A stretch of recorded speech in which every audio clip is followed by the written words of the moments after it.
Chapter 14. "Wouldn't you know it?" Holt said softly, in a disgusted tone. Ahead of them, a humpbacked stone bridge reared over a small stream. Sitting his horse between the two travellers and the bridge was a knight in full armour.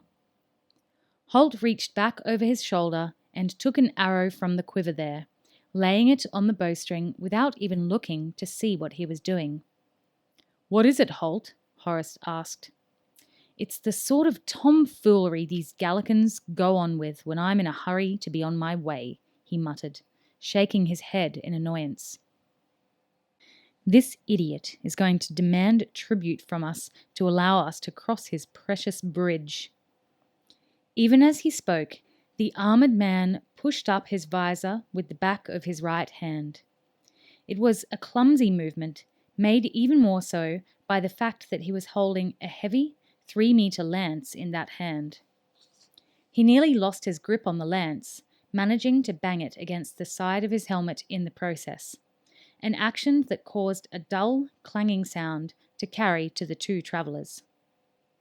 "Arrêtez, allez, mes seigneurs, avant de passer ces ponts-ci," he called, in a rather high-pitched voice. Horace didn't understand the words, but the tone was unmistakably supercilious. What did he say? Horace wanted to know, but Holt merely shook his head at the knight. "Let him speak our tongue if he wants to talk to us," he said angrily. Then, in a louder voice, he called, "Araluen!"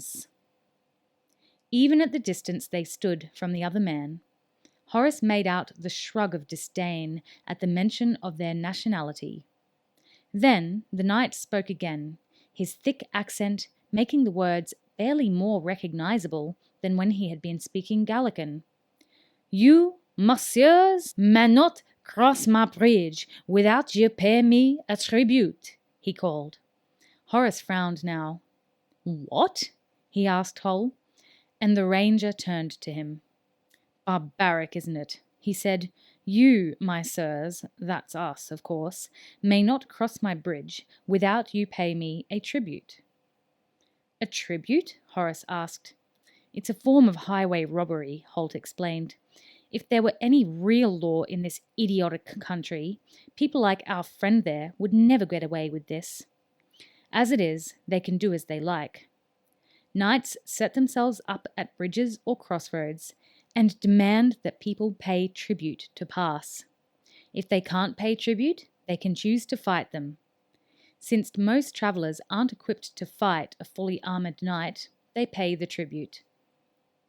Horace sat back on his horse, studying the mounted man. He was trotting his horse back and forth across the road now, in a display that was doubtless intended to discourage them from resistance. His kite-shaped shield was emblazoned with a crude rendition of a stag's head. He wore full mail armour, covered by a blue surcoat that also bore the stag's head symbol. He had metal gauntlets, greaves on his shins, and a pot-shaped helmet with a sliding visor, currently open. The face under the visor was thin, with a prominent pointed nose. A wide moustache extended past the sides of the visor opening. Horace could only assume that the knight crammed its ends inside when he lowered the visor. "So, what will we do?" "Well, I suppose I'll have to shoot this silly idiot," Holt replied in a resigned sort of voice. "I'll be damned if I pay tribute to every jumped-up bandit who thinks the world owes him a free living. It could be a damn nuisance, though." "Why's that?" Horace asked. "If he goes around asking for a fight, who's going to care if he gets killed? He deserves it." Holt laid the bow, arrow nocked and ready, down across his saddle. "It's to do with what these idiots call chivalry," he explained. "If he were to be killed or wounded by another knight in knightly combat, that would be quite excusable. Regrettable, perhaps, but excusable. On the other hand, if I put an arrow through his empty head, that would be considered cheating. He's sure to have friends or relatives in the area. These morons usually travel in packs." And if I kill him, they'll want to come after us. It's a damn nuisance, as I said." Sighing, he began to raise the bow. Horace glanced once more at the imperious figure ahead of them. The man seemed totally oblivious to the fact that he was a few seconds away from a very messy end. Obviously, he'd had little to do with rangers and was given confidence by the fact that he wore full armor.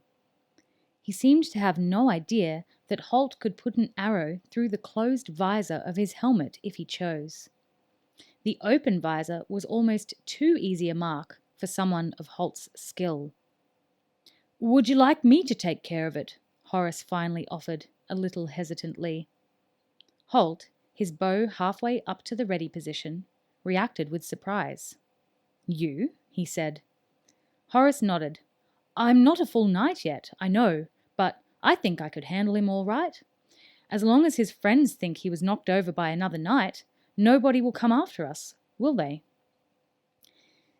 "Sirrahs," the man shouted now, impatiently, "you must answer my demand." Horace cocked an eyebrow at Holt. "We must answer his demand. Are you sure you're not taking on too much?" the ranger said. "After all, he is a fully qualified knight."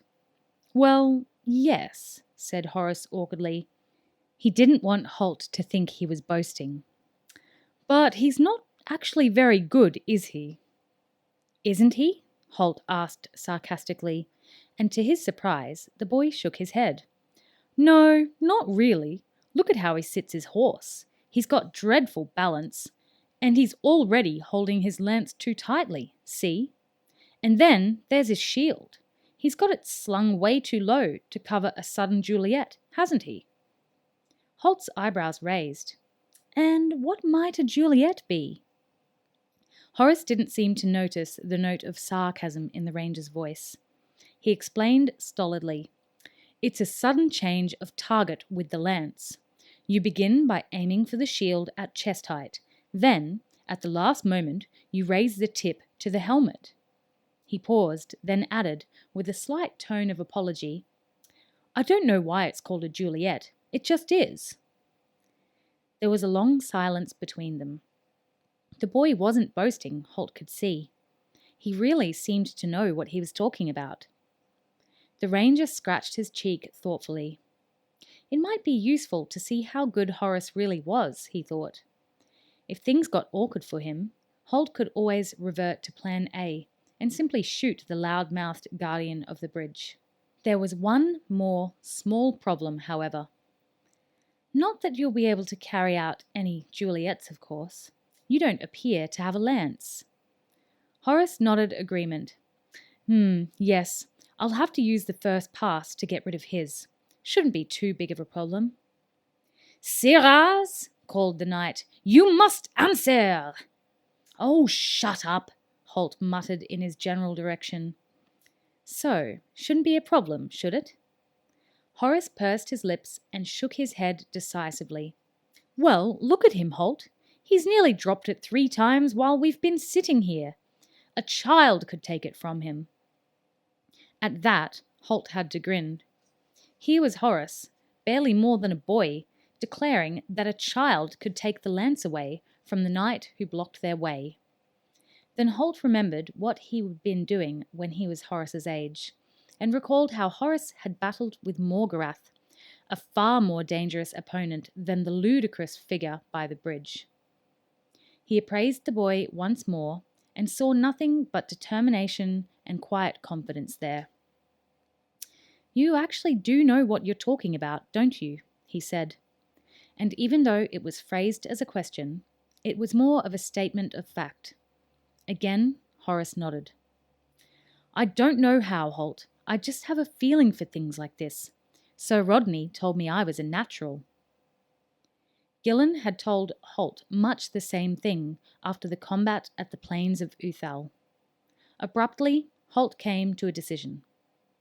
"All right," he said, "let's try it your way." He turned to the impatient knight and called to him in a loud voice. "Sirrah, my companion chooses to engage you in knightly combat," he said. The horseman stiffened, sitting upright in his saddle. Holt noticed that he nearly lost his balance at this unexpected piece of news. "A knightly combat?" he replied. "Your companion is no knight?" Holt nodded hugely, making sure the man could see the gesture. "Oh, yes, he is.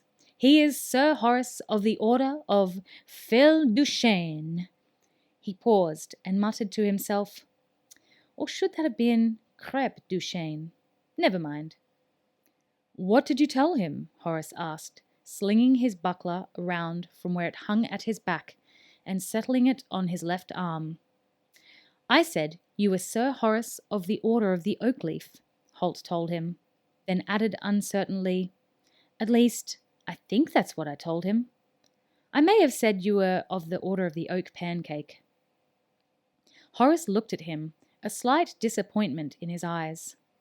He took the rules of chivalry very seriously, and he knew he was not yet entitled to use the title Sir Horace. "Was that totally necessary?" he asked, and the ranger nodded.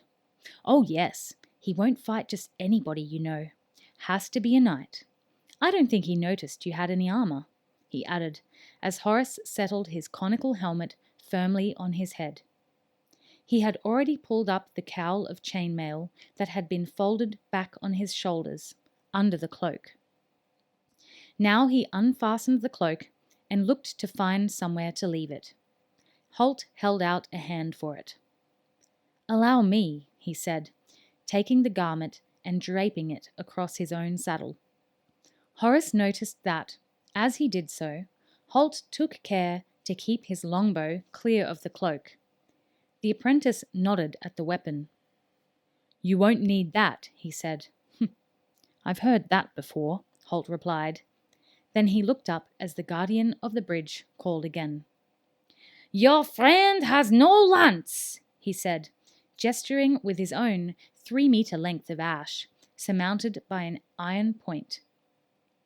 "Sir Horace proposes that you do combat with the sword," Holt replied, and the knight shook his head violently. "No, no, no, I will use my lance." Holt raised one eyebrow in Horace's direction.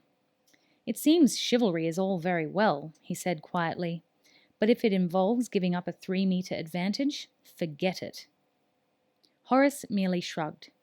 "It's not a problem," he said calmly. Then, as the thought struck him, he asked, "Holt, do I actually have to kill him? I mean, I can handle him without going that far." Horace considered the question.